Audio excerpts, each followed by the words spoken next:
वैश्वीकरण एवं ये जो ये शब्द है ये कब आया, तो ये 1990 के आसपास है। भारत में ये 1990 के आसपास लागू किया गया, जिसमें 3 टर्म्स थे, हिंदी में याद नहीं आ रहा लेकिन एलपीजी करते हैं, लिबरलाइजेशन, ग्लोबलाइजेशन, प्राइवेटाइजेशन। उनमें से एक है ये वैश्वीकरण। तो ये हम लोग सब जानते हैं कि हर चीज़ का जो है जितने भी जटिल प्रश्न होते हैं उसके एक उत्तर नहीं होते हैं, कई सारे पहलू होते हैं। ग्लोबलाइजेशन यानी कि वैश्वीकरण उनमें से भी कि इसमें कुछ इसके वरदान भी बोल सकते हैं और इसका एक अभिशाप भी बोल सकते हैं, क्योंकि इससे क्या है कि सबसे पहली बात तो इसमें विश्व स्तर पर हमें एक मंच मिला है जहाँ पे हम एक साथ आकर के काम कर सकते हैं। हमें मतलब जो है किसी भी चीज़ को, जैसे दीदी ने हमें बताया कि हमें मतलब बहुत सारे अपॉर्चुनिटीज़, बहुत सारे मतलब मिल रहे हैं, एक रास्ता नहीं, अब कई सारे रास्ते खुल गए हैं। लेकिन साथ साथ ये भी है कि मुक्त व्यापार करने का एक वातावरण मिल रहा है और अर्थव्यवस्था बहुत अच्छी होती जा रही है और जो है विकसित और विकासशील देश जो है इसमें बढ़ चढ़ कर हिस्सा ले रहे हैं। जैसे कि अभी हाल ही में वसुधैव कुटुंबकम जो है one earth one family one future, जो भी ये उन लोग का G21 करके जो समिट हुआ दिल्ली में जिसका आयोजन किया गया, वो सबसे अच्छा उदाहरण में से हो सकता है, जिसमें कि भारत मंडपम दिल्ली में उसका आयोजन किया गया। तो मतलब हम लोग विश्व स्तर पर एक आने का कोशिश कर रहे हैं।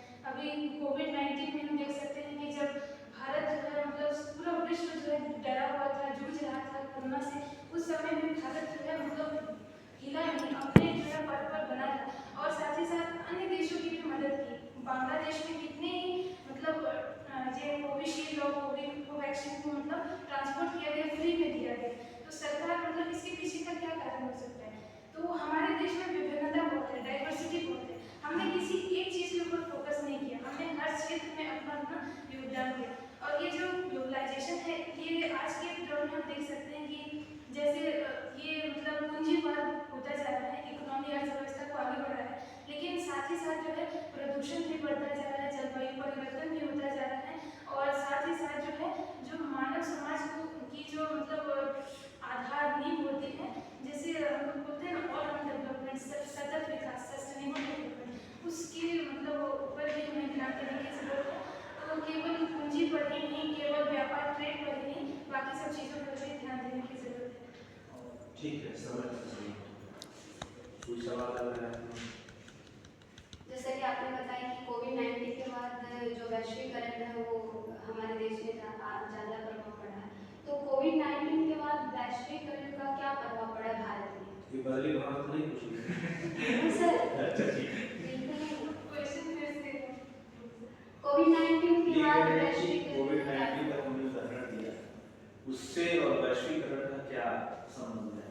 सिर्फ वैश्वीकरण का संबंध है कि जैसे कि हम एक लाइन है वसुधैव कुटुंबकम, मतलब हम जो है केवल अपने देश को नहीं, बाकी सब देशों को साथ लेकर के मतलब लेकर चल रहे हैं। और जब भारत की जो अर्थव्यवस्था इकोनॉमी अभी हम लोग पढ़ ही रहे हैं इस बारे में, तो मतलब जैसे वो शिक्षा के क्षेत्र में हो, चाहे वो स्वास्थ्य के क्षेत्र में हो, चाहे वो टूरिज्म के क्षेत्र में हो, चाहे वो घरेलू मतलब चीज़ों इंडस्ट्रियलाइजेशन औद्योगिकीकरण के क्षेत्र में हो, मतलब हमने हर चीज़ पे ध्यान दिया है। जैसे हमारे देश में जो है विभिन्न जाति संप्रदाय धर्म ये सब सारी चीज़ें हैं, उसी तरह हम जो है हर चीज़ पे ध्यान देते हैं।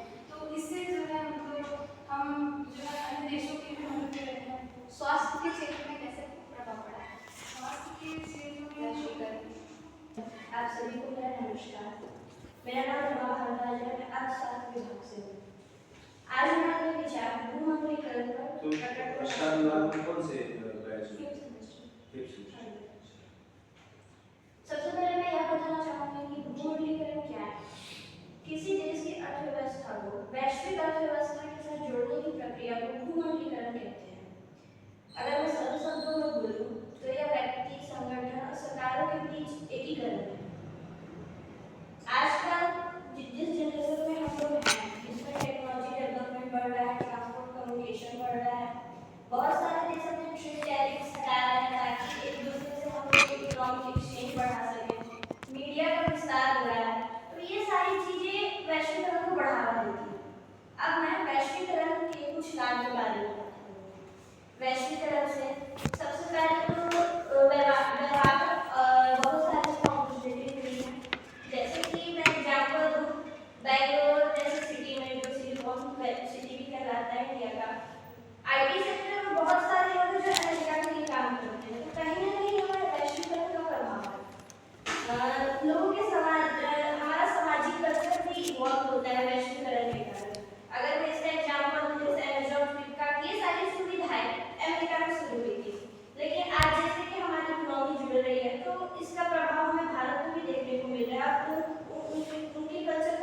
कुछ जो अच्छा भी है या हमारे कल्चर को भी दूसरे देश अपनाते हैं।